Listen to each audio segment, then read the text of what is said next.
2015년 10월 4일 이른 새벽 다급한 신고 전화가 중국 길림성 한 시골 마을의 평온을 깨트렸습니다. 53세인 마을 주민 다준이라는 남자가 자기 집에 살인범이 들어왔다고 신고한 거예요. 신고를 받은 경찰 몇 분 만에 바로 현장으로 달려가게 되는데 경찰이 딱 들어갔을 때 바로 눈에 보인 건 신고자로 보이는 한 남자가 집 안에 가만히 서 있고 그 옆 땅바닥에 또 다른 사람이 손이 묶여 누워있네.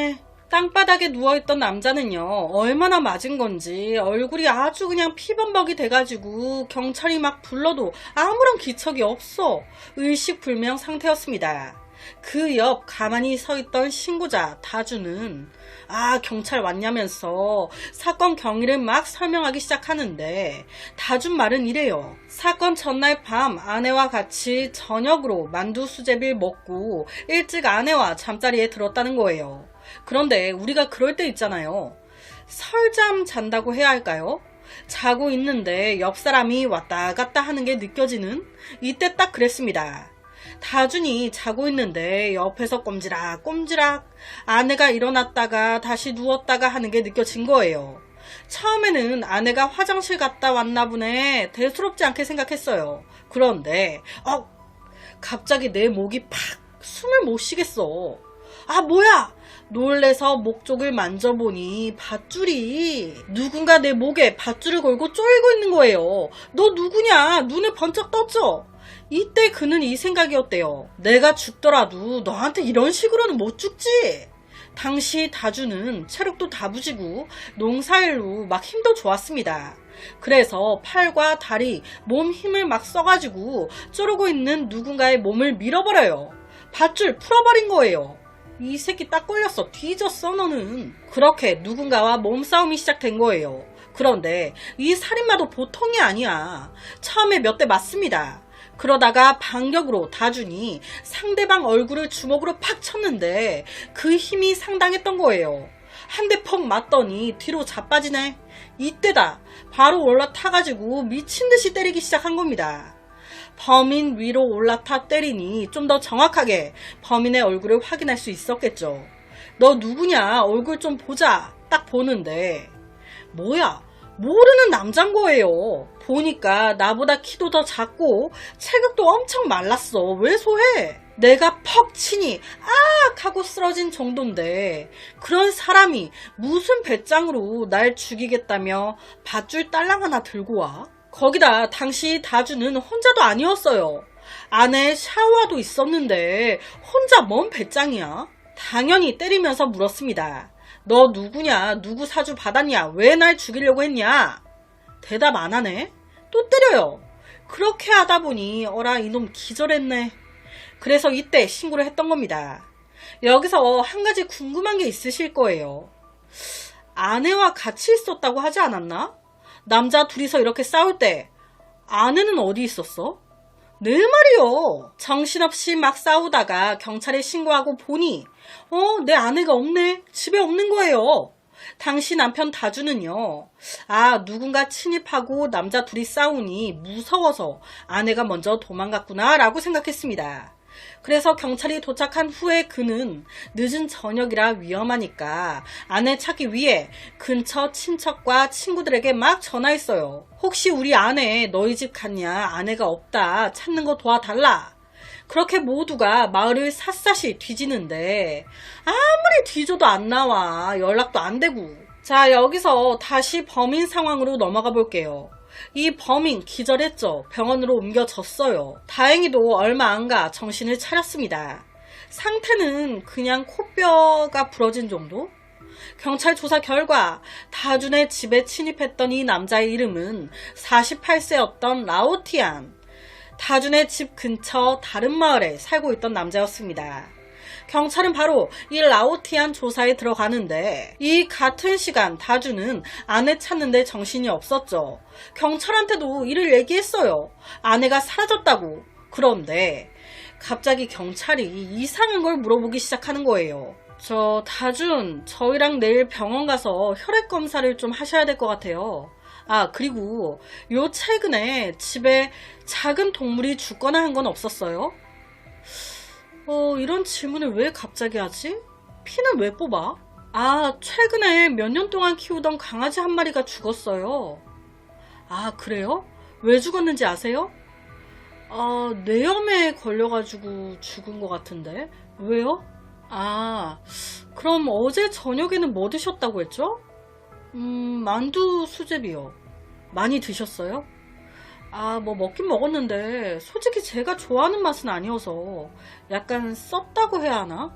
그래가지고 많이는 안 먹었어요. 이 말을 하면서 불현듯 아, 설마 한 가지 불길한 예감이 싹 드는 거예요. 아내도 갑자기 사라졌고. 저 형사님, 이런 건 갑자기 왜 물어보세요? 설마 제가 어제 먹은 만두 수제비 약간 썼는데 거기에 뭐 있었던 거예요? 아내 샤오아는 경찰 조사 결과 근처 산 중턱에 숨어 있었대요. 모든 게 드러난 진실은 너무 섬뜩했습니다. 자, 예상하시다시피 다준을 죽이려고 했던 살인마는 아내 샤오아였습니다. 그날 샤오아의 부탁을 받은 라오티안이 다준을 죽이기 위해 들어왔어요. 그걸 보고 차마 남편이 죽어가는 모습을 볼 용기는 없어. 그래서 라오티안, 알아서 잘 처리해줘요 하면서 쓱 자리를 피한 거예요. 그렇게 산 중턱에 올라가서 숨어 있었습니다. 지금쯤이면 죽었겠지? 그런데 웬걸 몇 분 후 남편이 날 찾고 있는 것 같아. 남편 번호로 나한테 전화에다가 문자까지 와. 뭐야, 이놈 아직 안 죽었네? 도리어 살인 부탁했던 라오티안이 얻어 맞아가지고 병원에 실려갔다고. 와, 그 소식을 듣자마자 샤오아 가슴이 쿵 내려앉은 거예요. 와, 큰일 났다. 이거 어떡하냐. 그래서 다음날 오후에 답이 없다 싶으니까 경찰서에 와서 자수한 겁니다. 그리고 아내가 자수한 그날 오후 2시쯤 이 라오티안 역시 의식을 찾아 모든 걸 풀기 시작하는데 샤오아가 살인을 청부했다. 단순한 살인 청부였을까요? 경찰은 라오티안의 핸드폰에서 라오티안과 샤오아의 다정한 사진을 여러 장 찾아냈습니다. 역시나 둘이 불륜 사이였구나. 자, 그런데 여기서 충격적인 건 이 둘, 남편 다준을 죽이기 위한 시도가 이게 처음이 아니었다는 겁니다. 무려 3번이나 남편을 죽이려고 시도했는데 모두 미수에 그쳤던 게 확인된 거예요. 와, 이 사실을 나중에 남편이 알았을 때 너무너무 소름이 돋았겠죠. 거기다 또 하나 경악스러운 게 살인 시도를 3번이나 했었다고 하니 마치 라오티안과 샤오아 불륜 사이를 막 몇 년 동안 이어왔던 것 같잖아요. 전혀. 이 둘은요, 안지 딱 28일밖에 안 된 사이였습니다. 그러니까 라오티안이라는 남자를 안지 28일 만에 남편을 죽이려고 3번이나 시도했다는 거예요. 그럼 이 둘은 어떻게 만나게 된 걸까? 인터넷 채팅이었습니다. 사건 발생 28일 전 채팅을 통해 알게 된 두 사람. 샤오아가 막 결혼 생활 후회한다면서 남편 뒷담화를 그렇게 깐 거예요. 그러니까 15년 동안 여친 하나 없이 총각이었던 라오티안. 어떻게 했겠습니까? 와, 너 많이 힘들었겠다. 네 남편 왜 그러냐. 난 전혀 그런 스타일 남자가 아닌데. 공감해주는 척 하면서 다정한 척 했겠죠. 그러니까 둘이 급속도로 가까워진 거예요. 그러다 한날 라오티안이 얘기한 겁니다. 우리 인터넷상으로만 이러지 말고 실제로 한번 볼까? 봤더니 더 마음에 들어. 우리 이렇게 지내지 말고 같이 살래? 그렇게 반동거식으로 특히 이 아내 2집 살림을 한 거죠. 그런데 2집 살림도 한두 번이지. 진짜 내 여자가 됐으면 좋겠어. 이 남자가 진짜 내 남편이 됐으면 좋겠어. 이렇게 되니 한 남자가 자꾸 걸리게 되는 거예요. 누가? 본 남편 다준이.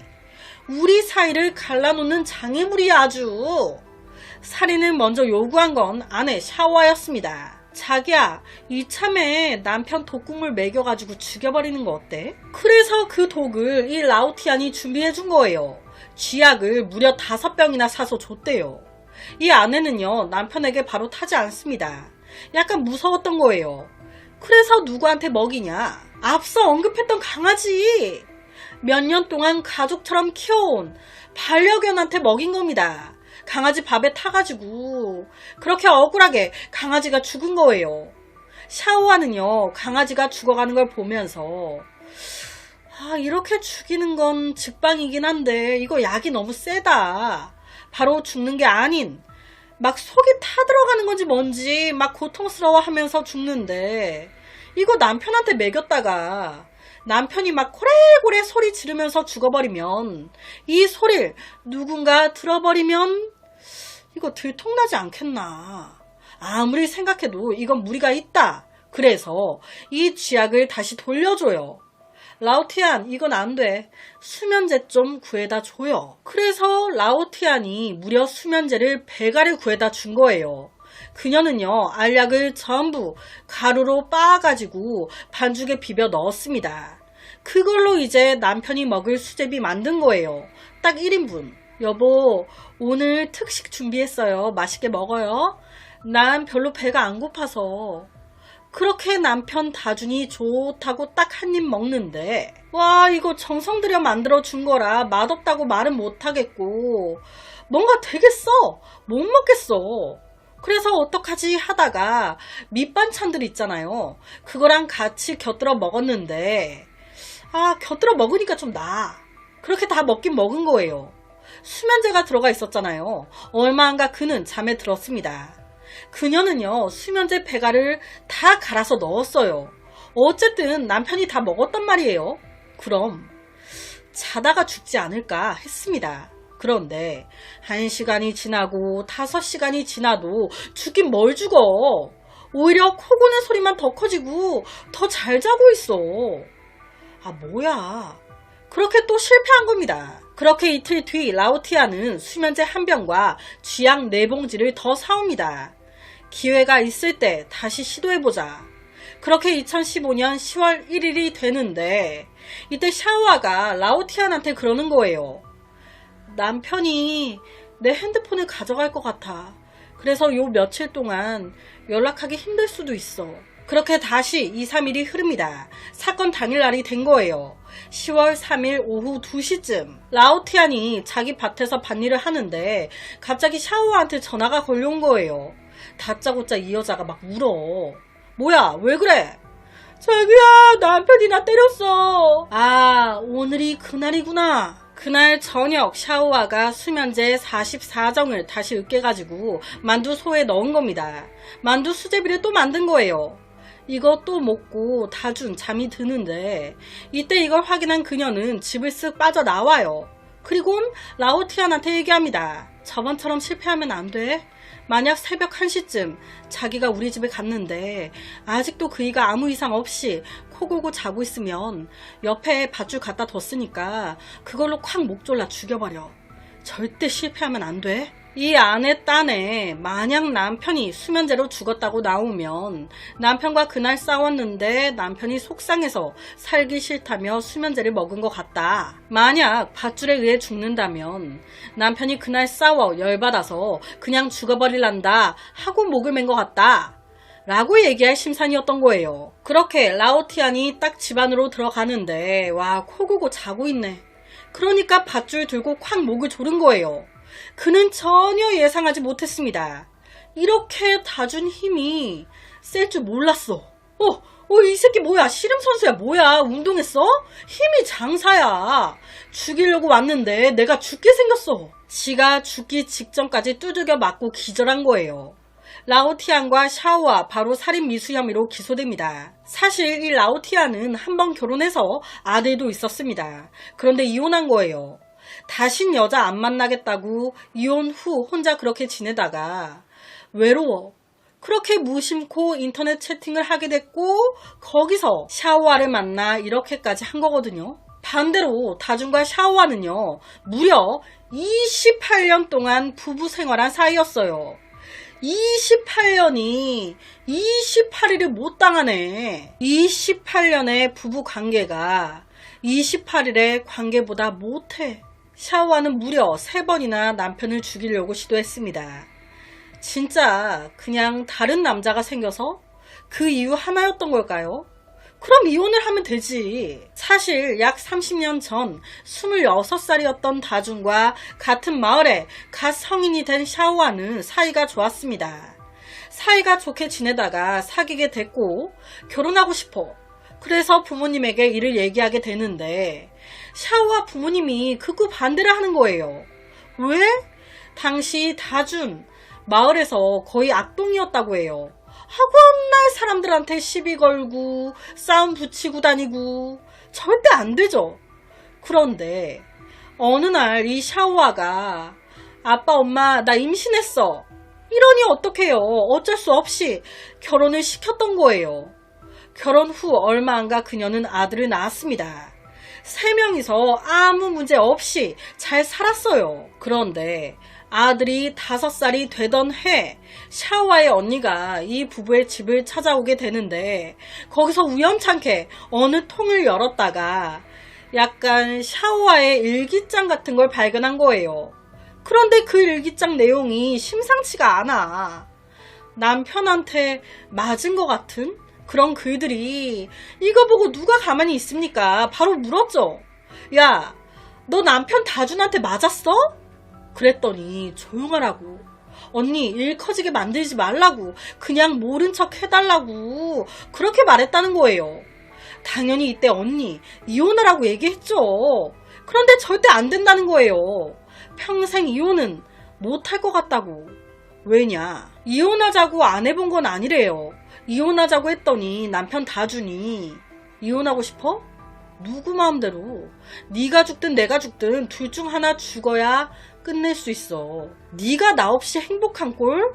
널 죽이면 죽였지. 나 절대 못 봐. 이렇게 말하니 무서워서 어떻게 이혼합니까? 제가 앞서 이런 얘기를 했습니다. 라오티안과 샤오와 둘이 막 연락하고 지내다가 갑자기 샤오와가 남편이 내 핸드폰 압수해 갈 것 같다고 남편한테 맞았다는 말도 했었죠. 이게 이런 전제였던 거예요. 이 지옥에서 벗어나고 싶다는 생각에 이 여자가 내연남을 끌어들인 거죠. 사실 이 아내 샤오와가 라오티안을 만났을 때쯤 남편 다주는 바로 이상함을 느끼고 있었어요. 왜냐? 하루 종일 이 여자가 핸드폰만 부여잡고 있으니까. 그래서 2015년 10월 1일 다준이 아내 몰래 핸드폰을 쓱 봤더니 이상한 번호 하나와 계속 문자하고 전화하고 이놈이랑 며칠 만에 통화만 28번이나 했어. 다준은요 바로 28통이나 통화한 그 번호로 전화를 걸었습니다. 띠르르릉. 여보세요. 남자가 받네. 딱 걸렸어. 남자 목소리만 확인한 후에 바로 전화를 딱 끊어요. 가만히 있겠습니까? 야 샤오와 너 일로 와봐. 너 바람피냐? 당연히 이런 상황에 샤오와 입을 꾹 다물고 아니라는 식으로 대답을 했죠. 그런데 안 통하죠. 야 문자 내역 봐라. 야 내가 지금 전화 걸었더니 남자가 받는다. 야 이년이 미쳤나? 또 맞은 거예요. 이 상황에 그녀는 무릎을 꿇고 빌었습니다. 그렇게 핸드폰 뺏겼고 이 계기로 더 죽이고 싶어지게 된 거죠. 결론은 살인미수 혐의로 이 둘 붙잡혔습니다. 그런데 이때 샤오와 이렇게 말했대요. 다준 안 죽었잖아요. 그러니까 풀어주세요. 경찰이 샤오와한테 왜 남편을 죽이려고 했냐라고 물었을 때 그녀는 남편이 성질이 급하고 날 때려댔다. 날 통제하려고 했다. 헤어지고 싶어도 헤어질 수 없었고 고통의 나날이었다. 내가 살려면 어쩔 수 없었다 라고 얘기했어요. 이에 경찰은요 반대로 라오티안한테 물었습니다. 왜 잘 알지도 못하는 다준을 죽이려고 했냐. 그랬더니 라오티안은 그녀를 사랑했으니까요. 그녀와 살림 합치고 행복한 삶을 살고 싶었습니다. 라고 대답했대요. 이 지금 두 사람의 대답 자체가 보여주고 있죠. 아내는 남편에게서 벗어나기 위해 자기에게 푹 빠져있는 라오티안을 이용한 거라고. 실제 샤오와는요 라오티안의 풀네임 정확한 이름도 모르고 있었대요. 제가 이 사건의 처벌을 찾지 못했어요. 살인으로까지는 안 갔고 살인 미수다 보니 사형은 안 나왔을 것 같고 몇십 년형 이렇게 나왔을 것 같은데 제가 추후에 알게 되면 더보기란에 적어 놓도록 하겠습니다. 그래서 오늘은 중국에서 일어난 최악의 살인 미수 사건을 가지고 왔습니다.